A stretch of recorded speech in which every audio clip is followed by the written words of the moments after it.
Ассалаумағалейкум қадірменді көрермен, бұл Аладоп YouTube арнасы. Мен Ермұхамед Мәулен, сонымен соңғы Қазақстан футболында болып жатқан жаңалықтарды, яғни 4-ші тур матчтарына өзіміздің пікірімізді ортаға салсақ деген ой бар. YouTube арна бұл бірінші кезекте баспасөзге жататын деңгейге жетті. Бұл әлеуметтік желі ресми түрде қорғалған, мұнда айтылған әрбір сөзге ертеңгі күні жауап беруге тура келеді. Сондықтан да нақты дәйекпен, ойдан құрастырылған бір фактілермен сөйлеуден бас тартамын. Сондықтан бірден ескерту жасап жатқан жайым бар. Түсіністікпен қарайсыздар деген ойдамын. Көз көп, адам көп, қорқады ғой. Каспий Қайсар арасындағы матч болды. 1-3 есеп. Қайсар командасы бұрыштамадан стандарт ситуацияларын ауытлақтырып жүріп жеңді. Оны Каспийдің бас бапкері айқайшы Қахабер Цхададзе айтты. Құр айқайлай береді. Дауысы мықты, бірақ бапкерлік тұрғыда, тактикалық тұрғыда командаға ойын қойып үлгермей жатыр. Жасай алмай жатыр. Сондықтан келесі турда бұл команда тағы да ұпай жоғалтқаннан кейін бас бапкер ауыстыруға тура келеді. Каспий футбол клубы жаңа бапкер іздейді, менің ойымша. Жақындап қалған сияқты енді, өйткені команда 4 ойында 0 ұпай. 3 гол салған, 3-ке кіреміз деген мақсат қойып жүрген еді. Өте қиын, ауыр соққы болды бұл команда үшін. Ал Қайсар өте жақсы, бұрыштама көтереді, ауытлақтырады, ойыны сүреңсіз, бірақ нәтиже бар.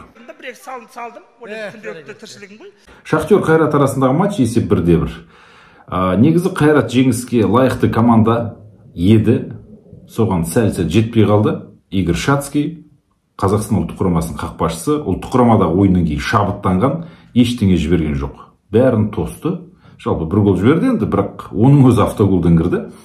Жалпы осы турда автоголдар жиі кездесіп жатты. Байқадыңыздар. Сондай бір қиын жағдайлар. Шахтер ұпай алды өзінің жерінде, Қарағандыда. Кішкене төрешілер жағында көмектескен шығар, бәлкім, кім біледі. Жанкүйерлер қолдау көмектескен шығар, әйтеуір ұпай алды. Ақсу Мақтарал арасындағы матч есеп 2-1. Ақсу командасы осылай өз алаңда мықты ойнайтынын дәлелдеді, көрсетіп жүр, ұтылып жатып, жеңіс жұлып алып кетті, жеңісті 2-1 есебімен алға шықты. Мирас Тұрлыбек деген бұл команданың шабуылшысы жалпы мықты екен, молодец. Гол соғуын жалғастырып жатыр. Қазақстан ұлттық құрама командасына түбі осындай жас, талантты, дарын шабуылшылар керек. Өз мүмкіндігін жібермейтін, мүмкіндік болса, екі мүмкіндіктің бірін голға айналдыратын адам керек. Жетісу тобыл арасындағы матч есеп 1-1. Жел тұрды, боран болды, өте қиын, көруге де нашар матч болды. Ерегес, төбелес, бірін-бірін аяғынан тебу, осындай жағдайлар өте көп болды бұл матчта. Сөйтіп жүріп есеп 1-1 болды. Жетісу командасы олды өз алаңында ойнап әйтеуір алғашқы ұпайын алды. Жетісу командасының жаңа күнтізбесі туралы мен өткен жолғы бағдарламамда айтқам, масқара күнтізбе. Астанамен, Ақтөбемен, Ордабасымен деген сияқты сондай командалармен ойнап, енді Тобылмен ойнап, соның өзінде 1 ұпай еншіледі. Бұл жалпы жаман емес. Енді Жетісудың одан ары қарай ойында кішкене жеңілдей бастайды. Келесі турда емес енді, бірақ одан кейін. Атырау Оқжетпес арасындағы матч бұл мен қаттан қалдырды. Атырау командасы 4-0 есебімен жеңсе, ештен кетпейді, тамаша, солай болу керек еді деп мен айтар едім. Бірақ 0-4 есеп, Оқжетпес командасы жеңді. Мен сенелер емеспін әлемге үшін. Атырау командасының басшылығы өте тамаша іс-әрекеттер жасады. Клуб жанкүйерлерімен кездесті. Басшылық барлық жағдай жасап жатыр. Трансфер жасады, жалақыларын төледі. Оразаға байланысты, ауызашарға байланысты деп акциялар ұйымдастырды. Жанкүйерлерге стадионға тегін кіруге болады деп оны жасады. Соның арқасында бүгін әдемі футбол болды, жанкүйерлер толып отырып, көргенге әдемі матч болды, расын айтымыз керек. Бірақ Атыраудың ойыншысы мына жерде Козлов Евгений деген ойыншы, ал бет-бет шығып қақпашымен 100% голды ұрмады. Міне, кесірліктің бәрі содан басталды. Сол Козлов екінші таймда пенальти белгілеген, төреші оны да салмады. Масқара жағдай. Дмитриев 43 минутта, Гонченкос 53-те, Абзалов 63-те, әрбір 10 минут сайын Оқжетпес контратакадан, қарымта шабуылдан гол салып отырды. Міне, қандай тамаша, рахат. Брикнер деген ойыншысы 90+1-де 4-ші голды соқты да, жалпы финита ля комедия деді. Финалын қойды нүктесін. Сөйтіп Оқжетпес ұпай алды. Жеңіске жетті. Жалпы өткенде де бір рет жеңіске жеткен. Енді ол кезде кездейсоқ байқаусызда болған оқиға еді. Бүгін енді таза жеңді. 6 ұпайы бар, қазір 8-ші орында.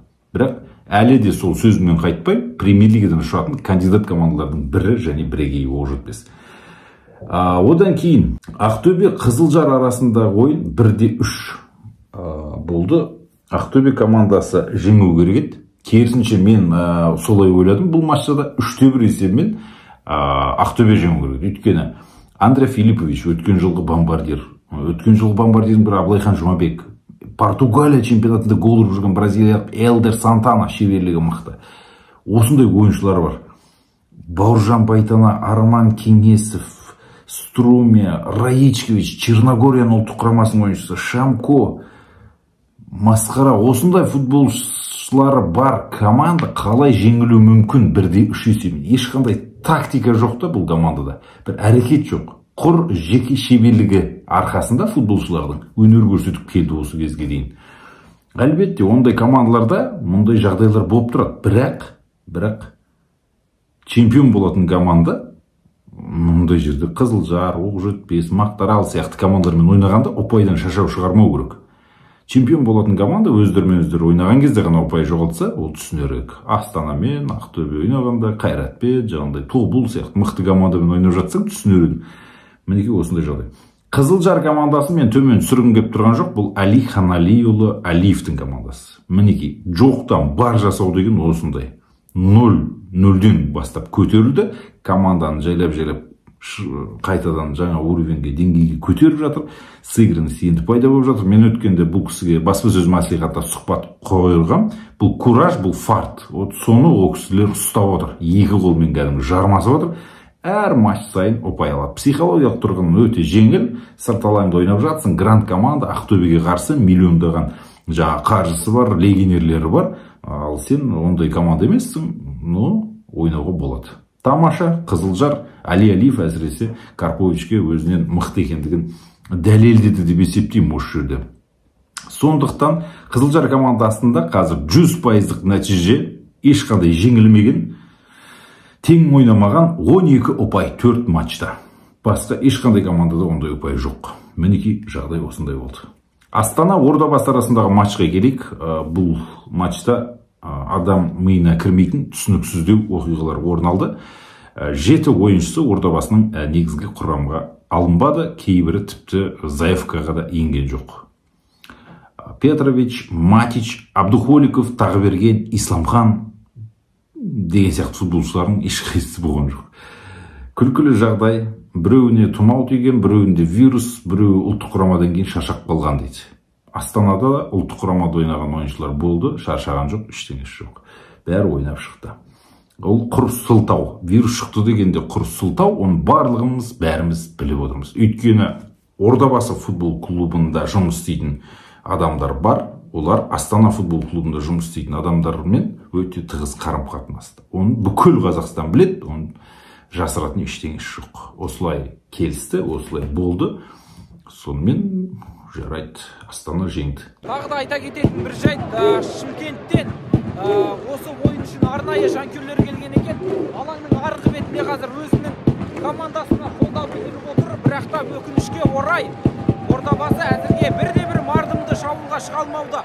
Ойын аяқталуына сәл ғана минуттар қалды, дегенмен де алаң иелері керісінше жеңіліп жатқан команда секілді үст-үстіне шабуылдап қазір тіпті 3-ші голды салуға, Томасовтың дубль жасап тастады, енді хет-трик жасауға жаңағы ниеті бар секілді көрінеді. Себебі бүгінгі Ордабасының жанкүйерлері ренжімес, бірақ та Ордабасының бүгін танымай отырмыз. Бірде-бір шабуылы жоқ, болмаса бір қақпаға тура соққы бағыттайтын шабуылшы қалмады. Ойын жайлы пікіріңіз? Мына ойын жайлы ма? қызық матч болып жатыр, непонятный десек те болады, бәрін түсінікті болу үшін. Өйткені Ордабасының сапында Тағыберген жоқ, Исламхан жоқ, Матич жоқ, біраз ойыншылар жоқ. Астананың сапында да солай екен. Білмеймін, ойыншыларда жігер, бір ойынға деген желание, динамика жоқ та, түсінбей ештеңе айта алмай отыр мына жерге. Ордабас алғанда ортаны ашып берген, ортамен кетіп жатыр шабуылдың бәрі, бірақ Астана сала алмай жатыр. Түсініксіз мына ойын. Нақты айтуға не үшін бүйтіп жатқан. Бұл ойынның сылбыр өтетін жанкүйерлер алдын ала білген секілді. Исламхан құрамада жоқ тіпті, заявкаға берілмеген. Соң қазір пресс-конференцияда сұрау керек, мынау не сұмдық деп, өйткені негізі ойын жасап жүрген ойыншылар жоқ. Середина алып тастаған ғой, Ордабаста середина жоқ. Бүкіл основа ешкім жоқ. Оны Ордабаста середина болмағаннан кейін ол не күтесің Ордабастан? Негізінен Бауыржан Исламхан осы ұлттық құрамадан кейін барған, жаттығу жұмыстарын жасаған, Шымкенттен бірге ұшқан. Шымкенттік жанкүйерлер қазір шырылдап жатыр, не үшін шығармады деп. Бауыржан жоқтығы білінеді ғой бұл ойында. Иә, середина жоқ қой, сол Тағыберген жоқ, Исламхан жоқ, ана Матич дейміз ғой, сол жоқ. Мысалы, қарашы, мысалы, ортадан спокойно өтіп кетіп жатыр. Болжамыңыз бүгінгі ойынға өзіңіз?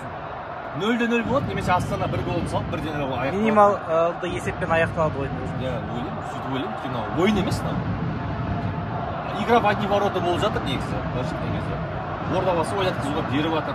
Астана просто моменттерін сала алмай жатыр. Непонятно. Бүгін жалпы сондай күн болды өзі. Бағана Атырауда мысалы толыққан стадион жиналды, полный дайындалып, оқжетпеске 4 күннің жеңіле салды. Ақтөбенің ойыны қалай? Ақтөбе көрген жоқ. Күмән тудырмай ма? Негізі есеп күмән тудырмай ма? Қызылжар обычно бір голдан артық салмай, өзіне жібермейді, бірақ 3 гол салып бүгін. Оны да қарап шығып, бәрін бақылап ше, непонятно. Бүгін өзі непонятно тұр, менде қазір тікелей эфир шығады, қазір ютубта. Сол жерде де осы талқылаймыз, қалай болды, өзі не болды деп. Мысалы қарашы, ортадан кетеді. Қара. Қара енді. Болды, бітті. Ойын жоқ. Ордабаста ойын жоқ қой, мысалы, не ойын мынау? Мынау не? Ортадан ашып берді. Жомас мысалы. Қара, ешқандай бір не жоқ, көрдің ба? Сылбыр да андай. Бірінші суперкубоктағы ойынды қарашы сен, динамиканы. И мына жердегі динамика. Мен Ордабастың біраз ойындарын живой тамашалап жүрмін ғой. Бұлай ойнамайды Ордабасы. Қарсы. Не істеп отыр? Бүгінгі ойын жайлы пікіріңіз жалпы Исламхан құрамға енбей қалып, бұның барлығы бір күмән тудырмай ма негізі? Оның үстіне Асқат Тағыберген өткенде өзіңіз пушка салдырған. Бүгінгі қосалқы құрамда отыр мысалға. Ол енді сборныйға байланысты деп ойлаймын мен негізі. Сборныйдан бәрі шаршап келді, ол екінші таймда шығатын шығар ол. Ол сборный бәрібір физикалық, моральный шаршайды ол. Игроктар өзі не қалмайды, эмоция қалмайды сборныйдан. Бірақ білмеймін, қазір матчтан кейін сұрап көремін тренерден не себеп. Ал Исламхандікі сборныйда көп уақыт өткізбеді ғой. Оның үстіне бүгін тым болмаса қосалқы құрамда отыру керек еді деп жанкүйерлер жазып жатыр ана жақта, жан айқайы Ордабасының. Енді оған тренерден сұраймыз, оған бізді білмейміз ғой қазір. Мүмкін тренер жаңа өзінің ойлаған бар шығар, мүмкін травмасы бар шығар, білмейміз. Тренерден сұраймыз енді не болса да. Енді келесі турда Ақтөбе командасы мен Ордабасы командасы кездеседі. Сол ойынға енді жаңа мен айтып отқан ұлттық құрамаға барып шаршап қалған, вирус жұқтырып алған көптеген ойыншылар енді Ақтөбеге қарсы ойында барын салып алаңға шығып өнер көрсетеді. Және Ордабасы командасы келесі матчты жеңеді деген менде ой бар. Енді демалды ғой. Келесі ойында тың болады ғой. Демек жеңу керек. Астанада жеңе бастайды. Жалпы Қазақстанның биылғы жылғы чемпионы Астана болады деген ойым бар. Әлі де сондай. Мен ол пікірімді Ақтөбеден 4-1 тасталқан ұтылғаннан кейін де айтқам. Бәрібір Астана чемпион болады деп. Ол ойыннан танбаймын. Бұл ұзақ қашықтыққа жүретін сондай мықты команда. Келесі турға тоқталайын. 5-ші тур 8-ші сәуір күні өтеді. 2 матч бар о жерден, бірден қарап айтайын. Бұл Ордабасы Ақтөбе арасында матч, ол туралы айтып қойдым кім жеңетін. Тобыл Астана арасындағы кездесу болады. Енді өте қызықты, тартысты, мықты матч болады деп ойлаймын. Тобыл командасына жанкүйер боламын. Алға Тобыл мықты, ойыны да жалпы жаман емес, жүгіріп барын салып ойнайды. Енді легионерлері сондай бір керемет емес, бірақ команда ретінде ойнап қарсылық танытады деген ойдамын. Тобыл командасында мүмкіндік болуы тиіс осы матчта. Әзірге бұл кездесудің төрешісі тағайындалған жоқ, сондықтан әзірге ештеңе демеймін, жалпы Тобылға бүйрегім бұрады. Туры сол матчта. Қайрат пен Жетісу ойнайды, Қайрат жеңеді оны. Қайсар Шахтер арасындағы матч. Қайсар бұрыштама көтереді, ауыт лақтырады, 1-0 болса да жеңеді. Қызылжар Атыраумен ойнайды. Міне осы ойында қызық болады. Мен ойымша Атырау оңай қарсылас емес негізі. Өзінің мықты ойыншыларын шығарса, жаңа Стасевич сияқты кейбір ойыншылары бар енді. Сонда жігіттер кішкене сенімге келіп, жігіттер деп жаңа Оқжетпестен 4-0 ұтылғаннан кейін есін жиып ойнайтын болса, Қызылжардан ұпайды осы алса, бір Қызылжар тоқтатса, осы Атырау тоқтату мүмкін. Сырт алаңда. Мен ешқандай бұл сөзден қашпаймын. Оқжетпес Ақсу деген матч, болжамды айтпаймын, көрмеймін де бұл матч, маған керегі жоқ. Мақтаарал Каспий арасындағы матч. Горовенко деген жас қазақстандық маман бар. Қазақстандық ойыншыларды ойнатады. Өзі отандық маман, футболға деген көзқарасы да сәл ерекше, кейбір жерде тактикалық тұрғыда, бапкерлік тұрғыдан бір мықты әрекеттер қабылдап кететін сондай адам. Маған жалпы ұнайды оның бапкерлік қызметі. Бірақ білмеймін, командамен дұрыс ойынын таба алмай жатыр. Мақтаарал сүреңсіз болып жатыр. Сүреңсіз болғанда 0 ғой, ұпай 0. Бір ғана гол соққан өзі, қиын жалпы. Сонымен жалпы Қазақстан чемпионатында гол соқпаған командада қалған жоқ, гол жібермеген командада қалған жоқ. Қызылжар еді, гол жіберді. Бүгін 1 гол. Мақтаарал осы турда гол салды. Жалпы бүкіл статистика осындай болды. Енді бізде жеңілмеген командалар бар. Бұл Қызылжар, Тобыл және Алматының Қайраты жеңілген жоқ әзірге. Бірақ ол Қайрат қазір турнирлік кестеде 6-шы орында. Қызылжар 1-ші орында тұр. Уақытша екендігін енді бәріңіз біліп отырсыздар. Бірақ алғашқы 6-лыққа кіріп кетеді, ол сенсация жасап.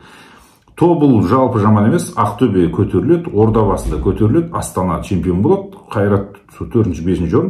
Қалған мына төменгі жақта мына кісілер өздері бөлек жарысады. Бұл Атырау, Оқжетпес, Қайсар, Ақсу, Шахтер, Жетісу, Мақтаарал, Каспий. Мына атап өткен футбол командалардың кез келген премьер-лигадан шығып кетуі мүмкін мына түрімен, менің ойымша. Мінекей жалпы осындай жағдай.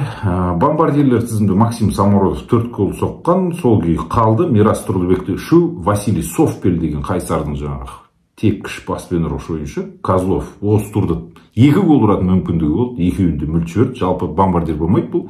Артур Шушинач түбі болады, осы турда гол сала алмай қалды. Негізі салайын деп жатыр еді пенальтиден, болмай қалды енді. Келесі жолы ұратын шығар деген ойдамын. Мінекей қадірменді жалпы 4-ші турға деген болжамым, ойым осындай. Айта берсе енді әңгіме көп, анау бүйтіп қалды, мынау сөйтіп қалды деген сияқты әңгімелер жалпы өте көп. Оны езіп, мыжып 1 сағат талқылап отыратын уақытта жоқ. Келесі турға байланысты енді болжамды да айттым, керектің бәрін айттым. Жалпы мынау менің YouTube каналыма подписаться етсеңіздер, подписчигім менің саны көбейеді екен, 20 мыңға жету керек екен.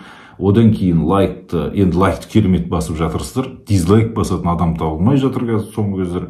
Мүлде менің YouTube каналымда бірде-бір адам дизлайк баспайды екен. Мен соған ризам, соны көріп ойладым, мені жанкүйерлер қазақ футболының жаңа фанаттары көбісі жақсы көреді екен ғой. Осы выпусктарым дұрыс шығарып тұруым керек екен ғой деген ойға келдім. Рахмет, мінекей сол үшін сіздерге осындай пікірімді айтып, ойымды бөлісіп жатқан жайым бар. Ендеше қадірменді ағай, барлықтарыңызға рахмет, сау сәлемет болыңыздар.